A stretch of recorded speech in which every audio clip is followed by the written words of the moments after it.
Hello, hello, hello.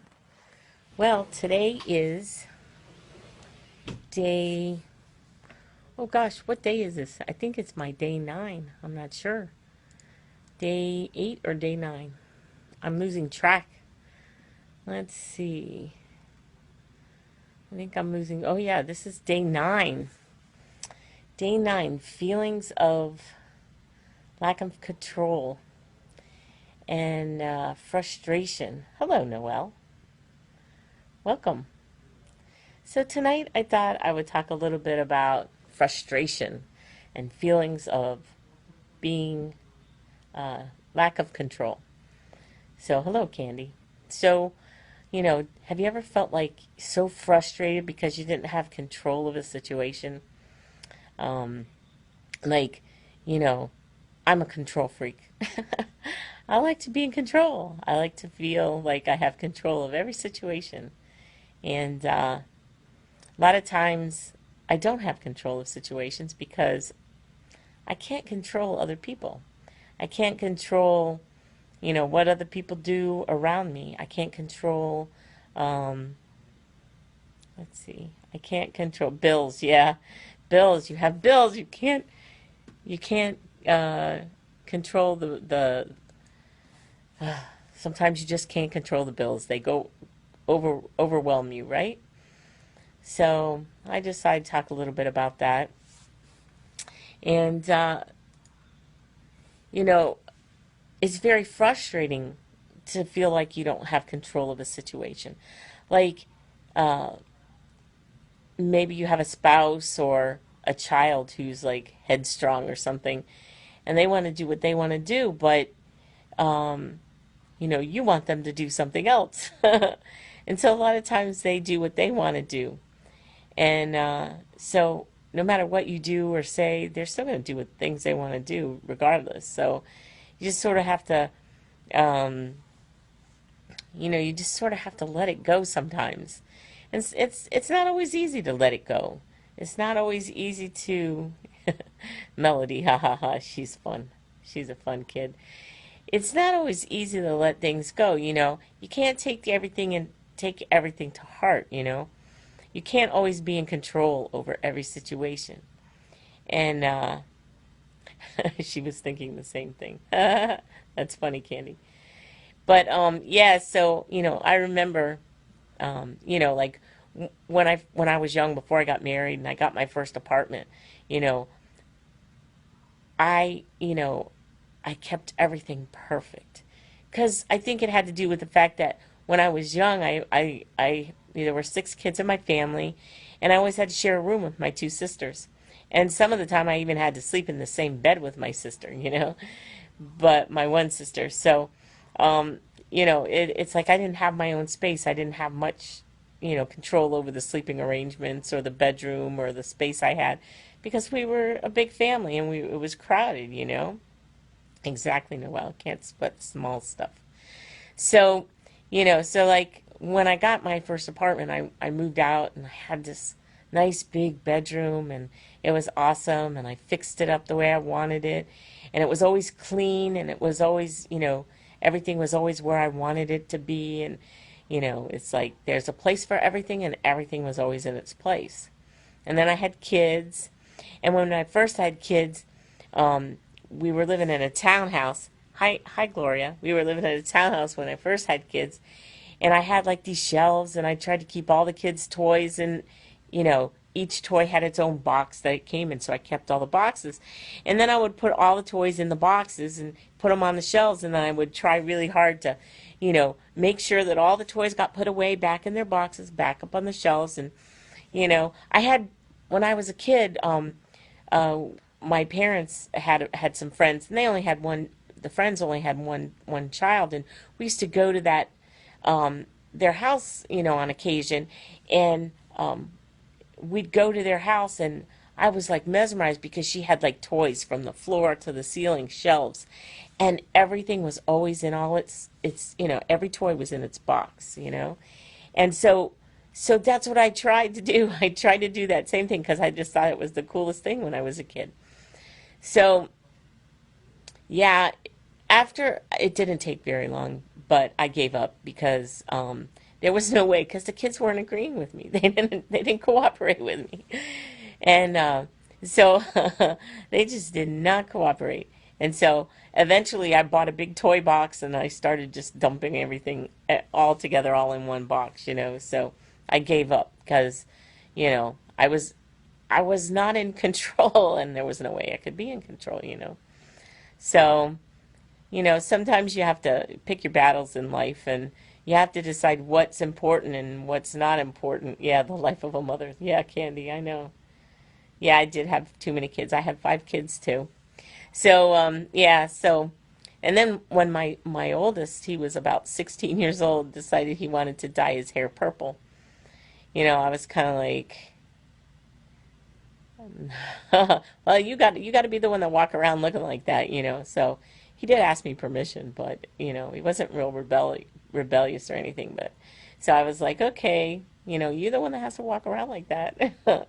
So he eventually shaved his head and went back to normal. But it was just I wasn't gonna fight with him over that.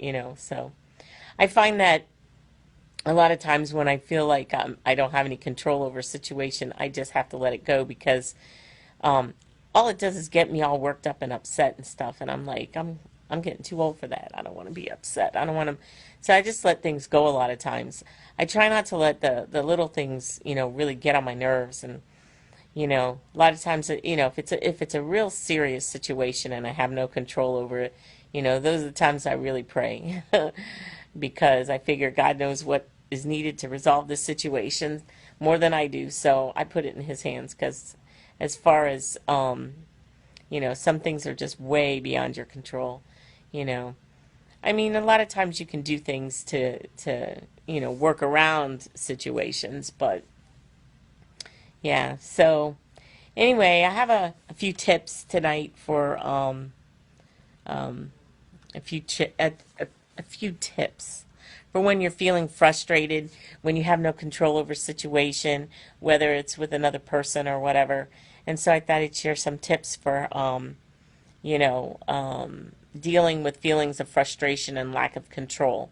So I have like 7 tips. So the first tip is try to see the other person's perspective. Because a lot of times, we only look at things from our perspective. A lot of times we only see, what we see from our point of view. And so sometimes if we just stop and consider maybe how the other person's seeing it or their perspective, maybe we might see things differently. And maybe we might be able to talk to them about it easier, and maybe it would resolve itself. So that's one tip. And then one of my favorite things is that I always say is, 10 years from now, is it going to matter? I mean, is this really going to matter 10 years from now? Because if it's not that important that it's going to matter in 10 years, then it's not important, and there's really no use worrying about it. So that's something I say quite often, and I think my kids have probably heard me say it a lot of times. If it's not going to matter in 10 years, then it's not that important. So let it go. Yeah. Yeah. Determine if it's worth the frustration. A lot of times, there's been situations in my life that, am I going to be frustrated about it? Is it even worth the energy to be frustrated about it? I just say I'm not gonna even. I'm just gonna let it roll. I'm just gonna let it roll off my shoulder and let it go because it's not even worth it. It's not even worth the frustration. It's not gonna change anything for me to get all frustrated and worked up over it. So just let it go. And then, well, determine if it's a life and death situation. So if there's a life and death situation, you definitely you want to do something. You want to make it. Yeah, that's how my job makes me feel. If it's like a life and death situation, you're going to have to handle it and you're going to have to do something about it. But other than that, if it's not a life and death situation, let it go. Just let it go. And determine if it's something that's really worth fighting for. A lot of times, it's not even worth it. It's not even worth fighting over or fighting for. you know, peace in your house, or peace in your job, or, you know, just peace with your friends is more important than, you know, fighting over something, you know, that's really not worth fighting over, you know. So I always say just let it go, and then decide what you really want and how it would change your life. So if you're frustrated about something that you're trying to do, you know, be it just something you want to do, or you're interested in, or, you know, whatever. Maybe you're trying to start a business, or start something. You're trying to find a new career, or trying to determine if you want to go to school, or you're in school and you're frustrated because it's hard, you know, or whatever. But decide what it really is you want, you know, because once you know what it really is that you want, then you can just, you know, go after it, and keep focused on it, and you know, once you know, and you keep in front of you, like, how's this going to change my life? Is this going to make my life better? Is it going to make my life worse? Is it going to solve the problems I have and stuff like that? So yeah, so it's really important to, you know, really determine what you really, really want, and that will help with your frustration levels, and it will help you keep more focused on it and stuff like that. So, and then just make a decision to take control, and to do whatever it takes, you know, to make the situation better. And sometimes you can take control and sometimes you can't. But if you make a decision, you can always take this. You can always take control. Hi, Elson. You can always take control over yourself. Maybe you can't take control over the other person, but you can always take control over yourself.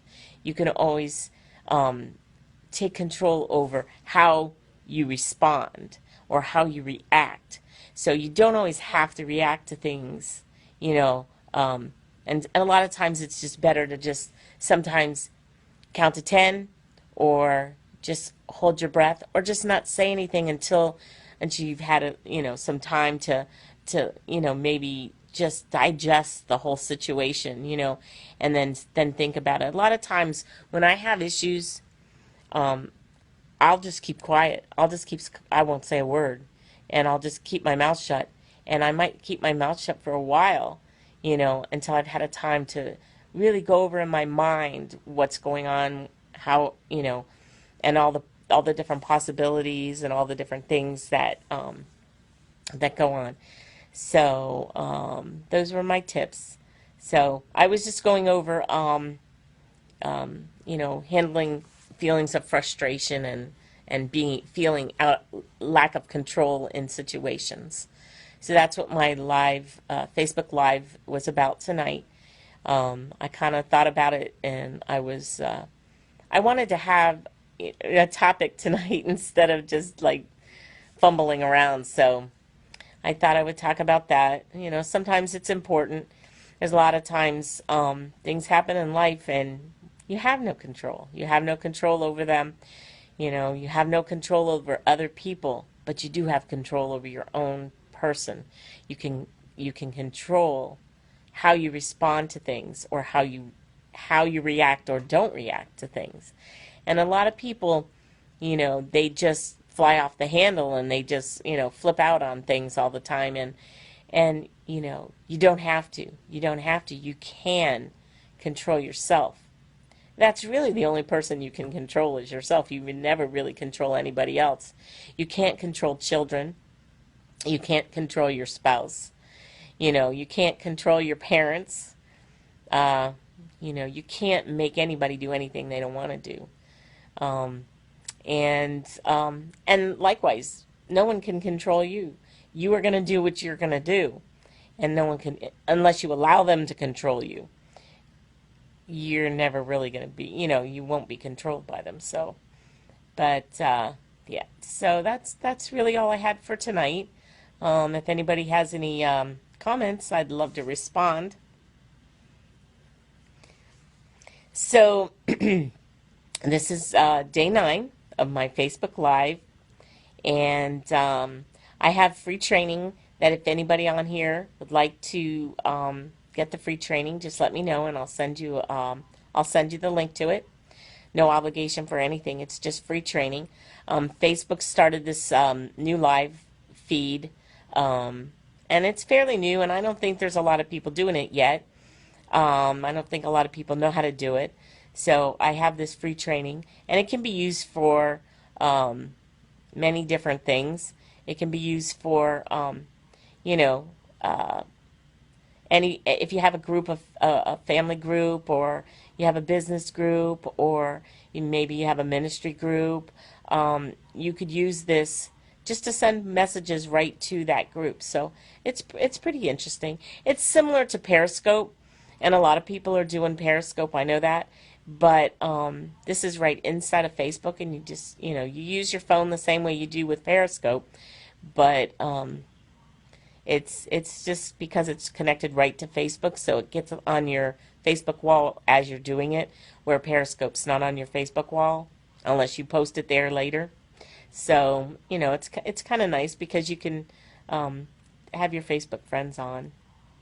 Anyway, so I'm down to up to 16 minutes now. So yeah, I'm going to try not to keep these too long. I was trying to get on earlier, but it hasn't seemed to work out that way. I always have noise in the background, and I always I have to wait until my house quiets down. So um, that's the reason that I wait so late to come on. But anyway, I just want to say thank you everyone for joining. I appreciate you, and if you wanna if you want to get notified when I'm on the next time. Hi, Alec. I hope I said that right. I don't know I've ever heard your name said. Anyway, I was just talking tonight a little bit about feelings of frustration and feeling out of lack of control of situations. So, if you want to hear what I have to say, I'm about to end this broadcast, so you can subscribe to my Facebook Lives. There should be a subscribe button up at the top. Oh, thank you. I'm glad. I'm glad I said it right. I've never heard it actually spoken, so awesome. Yeah, my name is most people say my name wrong, so I'm really trying to be I like to say people's names right because my name is Deirdre, and most people say it Deidre, but it's Deirdre. So I just go by D anyway, but most of the time, but yeah, there's an extra R in my name that's not in Deidre. So, but even my own father, he never called me Deirdre. He always called me Deidre. So it's like, ah, say it right. So I try really hard to say people's names right because I know names are important. Names are really important. So anyway, we were talking tonight about feelings of frustration and feeling out of, like you have lack of control in situations. And so if you just jumped on, listen to the replay because I'm about to hop off. If you want to catch my live streams, my Facebook Lives, there is a subscribe button at the top that you can subscribe to me. And I'm trying to do these every day, getting used to being on the camera, getting used to putting myself out there. So it's just something that I've been trying to do because I've been avoiding doing videos for about 2.5 years. So I'm trying not to be avoiding them anymore. And I was told a while ago that if you want to be successful in business, that you need to start doing videos. So this for me is my practice, and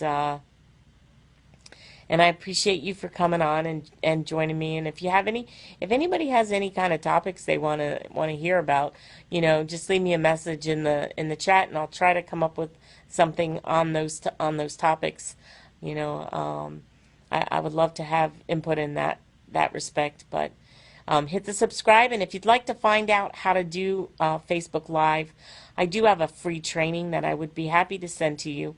No obligation or anything.